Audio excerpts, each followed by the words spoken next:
Hello mga katonggots, ang dami kong natirang giniling na ulam. So, anong gagawin natin? Di empanada! First time! Hi guys, so ito nga yung harina. Lagyan natin ng konting asukal, tapos asin. May measurement to ha, hindi siya basta-basta sinalpak mo lang po Technically, this is baking already kasi i-bake natin siya. So, ito. Yung butter na ginamit ko is yung hindi sobrang tigas. Yung pag inano mo, nilamas mo is kaya ng malusaw sa kamay mo. Tapos, lalagyan natin siya paunti-unti ng water. Yung water ay malamig. Malamig na water. Galing sa ref. Hindi nagayalo, pero malamig. Tapos, yan. Imamasa natin siya hanggang sa maging ganitong consistency. Keep on adding water lang hanggang sa ma-reach yung ganitong itsura ng ating mixture.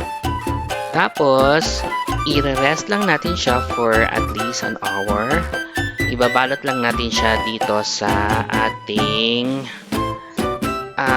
cling wrap. Yan. Don't worry, hindi siya aalsa ha. Kasi wala naman tayo nilagay na pang paalsa.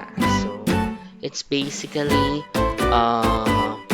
ganyan lang din siya, pero i-rest natin siya.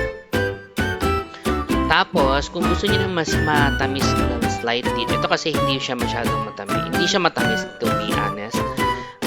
Magdagdag pa kayo. Ayan. Tapos, ito, kaya ako naman naisip na gumawa ng empanada kasi ang daming natirang giniling last time. So, I decided na ayoko naman ipalaman na lang siya. So, gagawa tayo ng kakaiba. So, this is now the empanada. So, yun.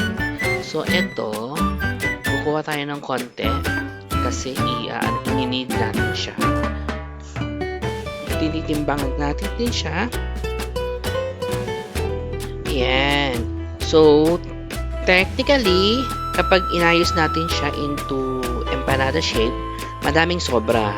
So, okay lang siguro din yon kasi ibabalik natin yon dun sa mga Since wala na naman yung ating pang need, yung rolling pin, so dapat medyo resourceful kayo kung ano ba. Same lang naman din ng mechanism ng gagawin. So, why not use bote?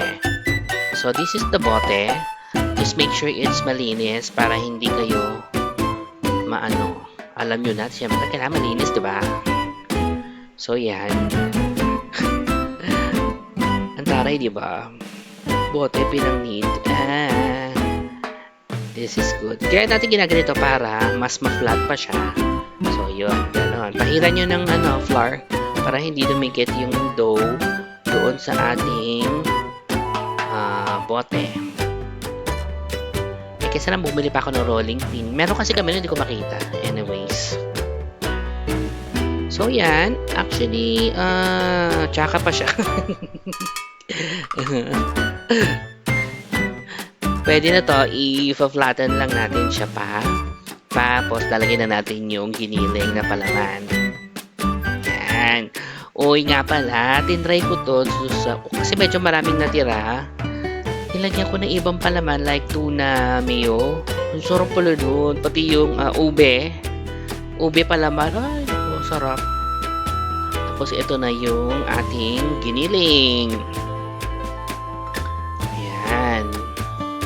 Make sure lang na pag naglalagay kayo, wala na talaga siyang sabaw. O yung sauce. Kasi, baka tumulo-tulo lang doon sa loob pag niluluto nila. And then we put cheese. Ito naman optional lang naman. Kasi since meron naman kami, edi ilagay na natin quick melt cheese. Kung wala, okay lang. So, yan. So, ganito ang ginawa ko. Empanada Ilocano lang din. So, yan. So, tanggalin natin yung excess. Ibalik natin. O, diba sabi ko sa inyo, sobra talaga. Hindi ko rin kasi alam talaga kung paano ba. Meron may nabibili sa Shopee or sa Lazada ng mga pang-shape ng empanada. Ayoko yung ganon. Gusto ko yung gawa ko talaga. Tapos, use the fork. Kung kung hindi ka pa talaga sanay magtiklop ng dough, ganyan. O, diba? Pwede na. O, cute. Mukha siyang araw. So, ayan. Tanggalin pa natin yung sobra para maayos-ayos naman pag niluto natin, no? Yan. O, see? Ang ganda. O, sige, bawas. Maganda tong pang merienda. Tapos, ibubudbud natin ng konting, lagyan natin ng konting flour after, ha. Hindi ko na pinakita, pero nilagyan ko yan. Di ba? Ang ganda! Yes! Para hindi magdikit-dikit. Okay. So, ganun din sa likod. Para fair.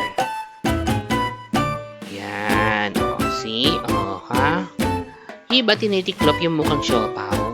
Yung gilid. Yung mukhang... Pwede naman din yun. Pwedeng-pwede talaga. Mas maganda yun. Kaya lang. So, ito, nagpainit na tayo ng oil. Dalawang klase ang way ng pagluluto natin. Isang fried at isang niluto sa oven, doon sa ating air fryer. Yan.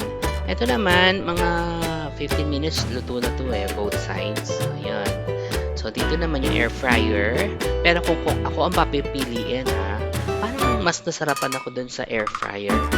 Kasi, I don't know, mas less greasy siya. Tsaka yung, no need to make patulo pa the oil. Although hindi naman sobrang tulo-tulo there. But you know, it's like a bread. Look, oh, ang cute. Actually, masarap yun. So, ito naman yung itsura ng finray. Ito yung mga mukha na bibili sa labas. Luto na! Titikman na ng ating judge. I'm gonna try it. Ang crispy na nito. Kanina pa yan eh.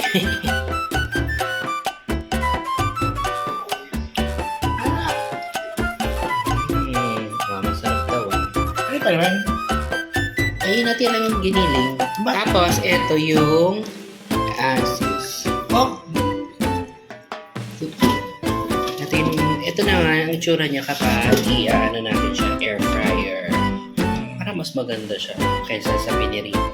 Healthier pa yan. Okay, try nyo. Masarap. Actually, pwede siya mga para